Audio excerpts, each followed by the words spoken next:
In this episode of Mighty Car Mods, we're going to show you guys how to install a racing harness.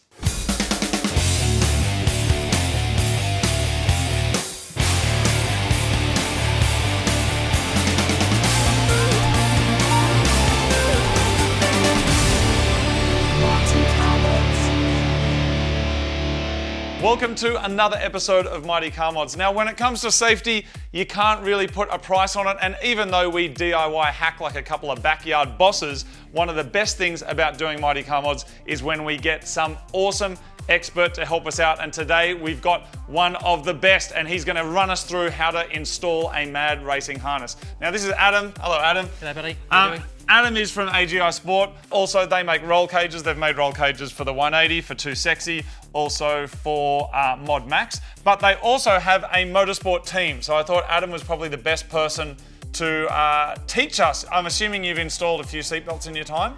Yeah, I certainly have, mate. We've built a lot of race cars over the years and seatbelts in all of them. Okay, well, can you give me a quick rundown before we kick off? What are the different sorts of seatbelts and harnesses, what they do, what they don't do, starting from just your standard factory seatbelt? Yeah, that's right. It starts with the factory seatbelt for sort of club days, track days and whatnot, and then it steps up to a racing harness. So that racing harness starts with a 4-point, so 2 shoulder straps and a lap strap. From there it goes to a 5-point, so 1 between the crutch, and then to a 6-point, which is the ultimate in safety, with 2 between the crutch.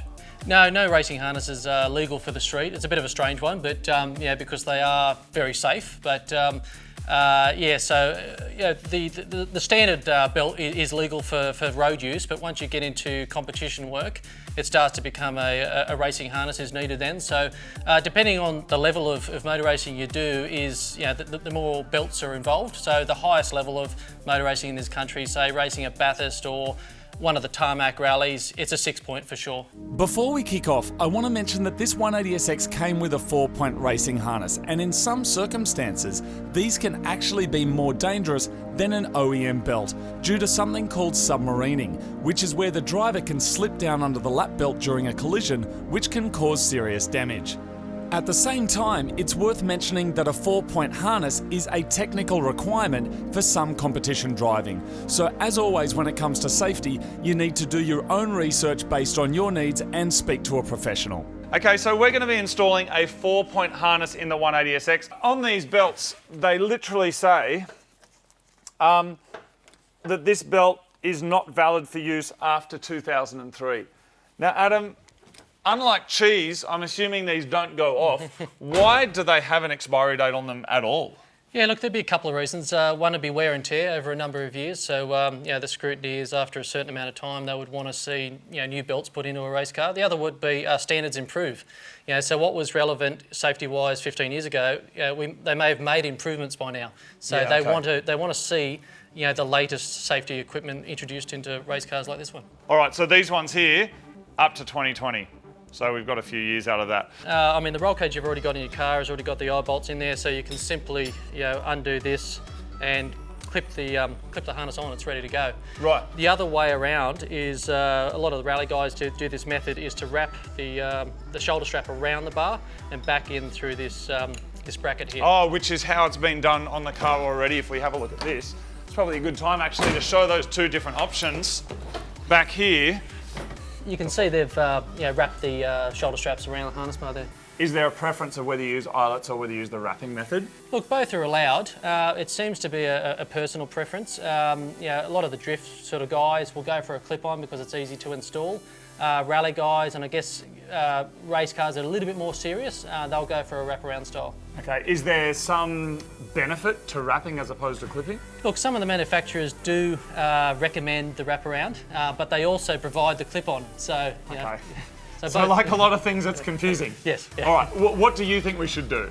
Look, the eye bolts are there, so why don't we use them? Great, all right, good answer. Okay, let's get to it. So these are the tools you're going to need. You're going to need imperial spanners. The reason for that is in most cars, The seatbelt systems are imperial, even if the entire rest of the car is metric. You see it in Subarus, lots of Japanese stuff as well. You do have imperial bolts. You're also going to need the nut that matches. Now, these are a specific thread also. They are not metric. If you use a metric nut on it, you will ruin the thread and potentially that's not safe, so make sure you get the right thing.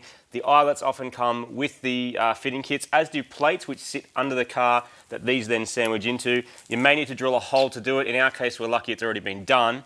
But it should come with the entire kit, and that is all you need to install your mad harness. The first thing you need to do is drill a hole for the front eyelets with a steel plate on the underside. The required underside plate is a 50 by 75mm by 3mm thick plate with a 7/16 UNF nut on the underside. Okay. So you drill it from the top, put the eye bolt through, put the plate on the underside and tighten it up. Right, okay, It's pretty so straightforward. for somebody who doesn't have this set up then, there's only going to be, for a driver's seat, there's only going to be 2 holes that need to be drilled. Yes. And that is obviously on either side. Are the locations of those specific to where the entry point for the belt is on the seat? Yeah, the preference is 5 to 15 degrees sloping backwards from the driver.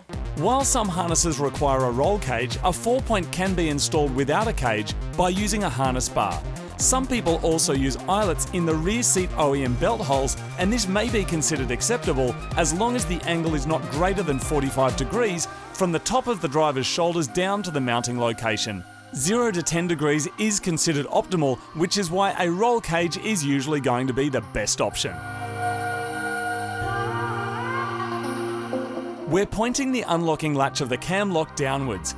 If it's pointing upwards, it's possible that your body could inadvertently unlock the belt, which is not what you want, so we're keeping it pointed down. Now the belts simply clip onto the eyelets that you've already installed. All right, so that's in. How do we set it up? Okay, so we want to look at the lengths to begin with. I mean, obviously this is going to be way too long, so we'll need to step into the back there and adjust the belts from the back first. The smaller adjustments can be done over the shoulder with this. Okay. But yeah, the first step will be to shorten up this length here.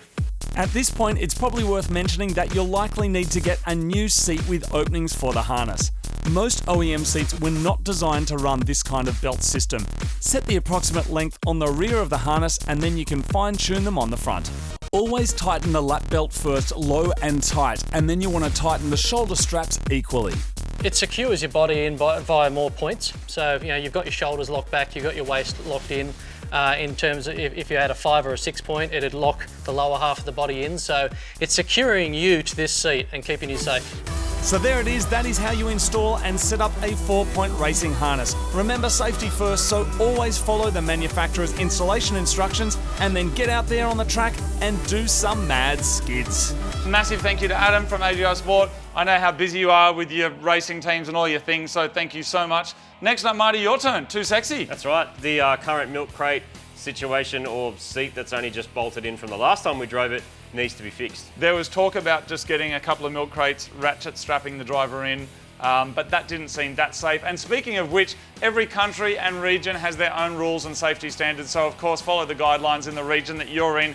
If you don't know exactly what you're doing, there's no price to be put on safety. Is that the saying? You can't put a price on safety. You can't put a price on safety, so make sure you check with someone qualified like this guy. P.S. Your lap times might actually go up if you're interested in that stuff, because being held in the car and not being thrown around the car is actually massively helpful. Definitely. And saves you not hitting your head on stuff. And the other point, Marty, is depending on what kind of motorsport you're in, there's different rules, right? Exactly. What might be right for one may not necessarily be okay for another, so just check the rule books. They always come with guides. Awesome. There it is. Adam, thank you very much. Martin, thank you very much.